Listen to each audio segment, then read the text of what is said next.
ओम नमः शिवाय। साल की पहली और सबसे बड़ी अमावस्या सोमवती अमावस्या 20 फरवरी को है। इस दिन पितृदोष काल सर्प दोष से मुक्ति पाने के लिए सोमवती अमावस्या की तिथि बहुत ही महत्वपूर्ण मानी जाती है। इस दिन स्नान, ध्यान, जप, तप का विशेष महत्व होता है। ज्योतिष शास्त्र में इस दिन का बहुत ही महत्व बताया जाता है और इस दिन कुछ ऐसे उपाय हैं जिनको करने से हमारे जीवन से पितृदोष, काल सर्प दोष दूर होते हैं।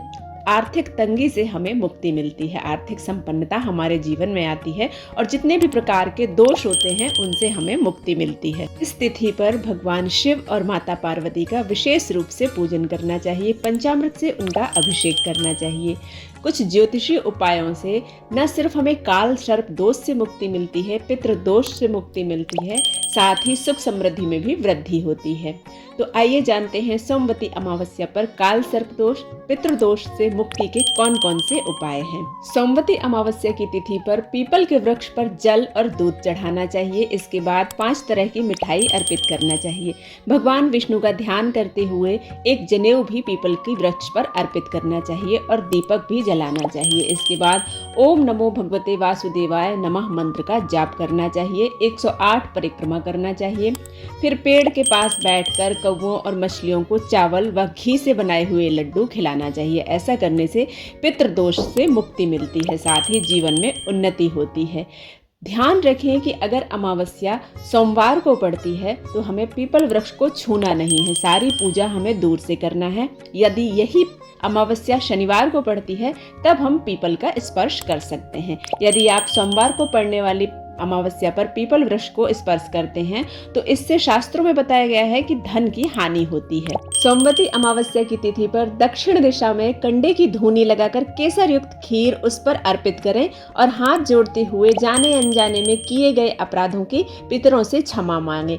ऐसा करने से पितृदोष में कमी आती है, पितृदोषों से मुक्ति मिलती है और घर में धन धान्य के भंडार भरते हैं। सोमवती अमावस्या पर भगवान शिव और मां पार्वती की विधिवत पूजा करना चाहिए, उनका रुद्राभिषेक करना चाहिए। ऐसा करने से काल सर्प दोष से मुक्ति मिलती है। किसी तीर्थ स्थान पर जाकर चांदी के बने हुए नाग नागिन का जोड़ा यदि हम अर्पित करते हैं और फिर वही नाग नागिन के जोड़े को हम किसी नदी में प्रवाहित करते हैं और हाथ जोड़कर काल सर्प दोष से मुक्ति की प्रार्थना करते हैं तो ऐसा करने से न सिर्फ काल सर्प दोष से हमें मुक्ति मिलती है बल्कि हमारे जीवन में उन्नति के मार्ग खुलते हैं। रोगों से मुक्ति के लिए सोमवती अमावस्या तिथि पर रोगी को अपने सिर से लेकर पैर तक कच्चे सूत को नापकर पीपल के वृक्ष में लपेट देना चाहिए। ऐसा करने से आरोग्य की प्राप्ति होती है और शनि दोष दूर होते हैं। साथ ही जीवन में नौकरी व व्यापार में किसी तरह की कोई रुकावट नहीं होती, हर क्षेत्र में तरक्की होती है। जब हमारे जीवन में पितृदोष होता है, काल सर्प दोष होता है तो हमें हमारे जीवन के जो भी कार्य होते हैं उसमें हमें रुकावटें मिलती हैं, साथ ही हमारी आर्थिक उन्नति नहीं होती है और वंश में वृद्धि नहीं होती है, पुत्र पौत्र आदि में वृद्धि नहीं होती। तो जीवन में आर्थिक संपन्नता और पितृदोष से मुक्ति के लिए 5 रंग की मिठाई को पीपल के पत्ते पर रखकर पीपल के वृक्ष के पास रख देना चाहिए। इसके बाद पितरों का ध्यान करना चाहिए, तर्पण करना चाहिए और फिर उस प्रसाद को किसी गरीब व्यक्ति को या किसी ब्राह्मण को या फिर किसी बच्चों को दान कर देना चाहिए। ऐसा करने से पितृदोष से मुक्ति मिलती है और परिवार में समृद्धि आती है। सोमवती अमावस्या तिथि पर पूजन करते समय हमें रुई का प्रयोग नहीं करना चाहिए, हमें कपास का प्रयोग नहीं करना चाहिए, हमें मौली की बाती बनाकर अर्पित करना चाहिए भगवान को दीपक, या फिर हमें यदि कहीं से आक के पौधे की जो रुई होती है, श्वेतार की रुई होती है, उससे बनाकर दीपक हमें भगवान को समर्पित करना चाहिए। ऐसा करने से भगवान की कृपा के साथ पितृदोषों से मुक्ति मिलती है।